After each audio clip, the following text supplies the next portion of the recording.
Special বিছানা দিলাম, জান্নাতের পোশাক পরিয়ে দিলাম, জান্নাত থেকে কালেকশন করে দিয়েছি, কবরকে চওড়া করে দিলাম, তুমি আরামে ঘুমাও, আর কেউ ডিস্টার্ব করবে না, এমন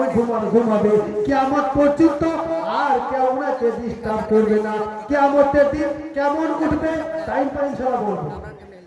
তারপরে বাক্য আমার নবী বলছেন, ও আমার কাফির ওয়া ফাজির, যদি কোনো কাফেরের লাশ হয় বা ফাজিরের লাশ হয়, মুসলমানের ঘরে জন্ম নিয়েছে, নামাজের কোনো খবর নাই, শুধু টিভি সিরিয়াল গান বাজনা, 5 টাইম নামাজ পুরো আদায় করে না, মসজিদ থেকে আওয়াজ যায় হাইয়া আলাস সালাহ,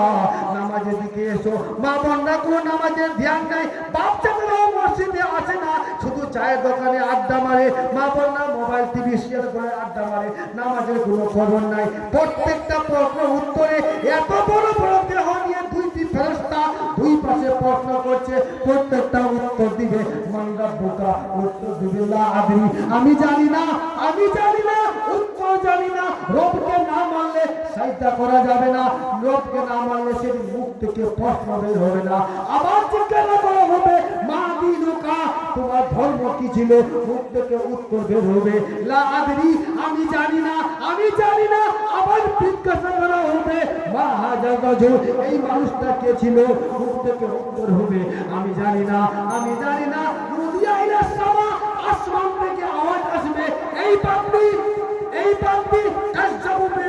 এই বান্দি ছিল ঝুটি, মিথ্যা টাইম পেয়েছে, নামাজ পড়েনি, সময় ছিল সঠিকভাবে আমরা আদায় করেনি, মিথ্যা বলে দুনিয়াতে কান বাজনা পরকিয়া এদিকে ওদিকে করে টাইম কাটিয়েছে। ওতে ওয়াল বাসু মিনান নার, জাহান্নামের আগুনের কাপড় ইনাকে পরিয়ে দাও, ওয়াল বাসু মিনান নার, এবং আগুনের পোশাক নাকে পরিয়ে দাও, আর ওয়াল বাসু মিনান নার, জাহান্নামের পোশাক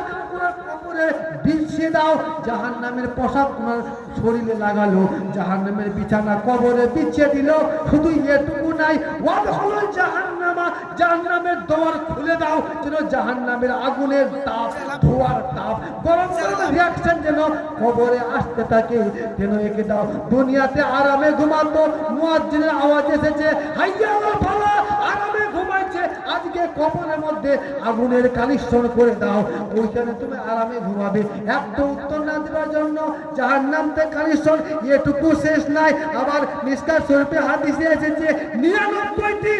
গোহমা আজদা সাপ ওনার কবরে ছেঁকে দাও, ওই 99টি সাপ ওই বান্দা বান্দিকে চতুর্দিকে পেঁচে নিবে, আর শুধু ছাবল মারবে, আর ছাবল মারবে। কোন টাইম ছাবল মারবে, তুমি ফজর নামাজ আদায় করোনি, ফজরের সময় থেকে নিয়ে জোহর পর্যন্ত ওই সাপ সবল মারবে, আবার জোহরের নামাজ পড়োনি, জোহর থেকে নিয়ে আসর অবধি ওই সাপ ছাবল মারবে, আসরও আদায় করোনি, আসর থেকে নিয়ে মাগরিব পর্যন্ত ছাবল মারবে, আর তুমি মাগরিব পড়োনি, মাগরিব থেকে নিয়ে এশা পর্যন্ত ছাবল মারবে, এশাও তো তুমি পড়োনি, এশা থেকে নিয়ে আবার ফজর পর্যন্ত ছাবল মারবে। ওই সাপের কত বিষ হবে, ওখানে হাদিসে এসেছে যদি ওই একটি সাপ দুনিয়ার মধ্যে ছবল মেরে দেয়, ওনার বিষে কিয়ামত পর্যন্ত কোনো একটা তিনকা, একটা ঘাস উদ্গত হবে না, বলি সুবহানাল্লাহ।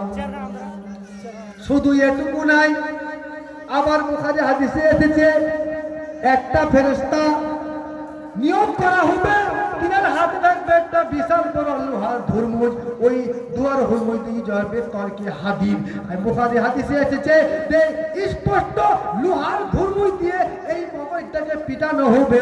এই মগজটা কেন পিটবে? মগজ দিয়ে দুনিয়া এই কাজ করলে উপকার, এই কাজ করলে ক্ষতি, দুনিয়াতে লাভের জন্য, দুনিয়াতে কামাই করার জন্য, দুনিয়াতে উন্নতি করার জন্য তুমি দিমাগকে কামে লাগিয়েছো, কিন্তু নামাজ পড়লে পরকালে লাভ হবে ভাবনি, নামাজ না পড়লে পরকালে ক্ষতি হবে ভাবনি, নামাজ না পড়লে দুনিয়াও বরবাদ আখিরাতও বরবাদ, তুমি একবারও ভাবনি, শুধু দুনিয়া দুনিয়া করেছো, রং তামাশা করেছো, বাইরে ঘোরাফেরা করেছো, এই দিমাগকে কামে লাগাওনি, এই দিমাগকে কুটবে, এই দিমাগকে কুটবে। কবরে এত কান্না, কবরে এত আওয়াজ, কবর থেকে এত কান্না আওয়াজ আসবে। বুখারী হাদিসে এসেছে যদি ওই আওয়াজ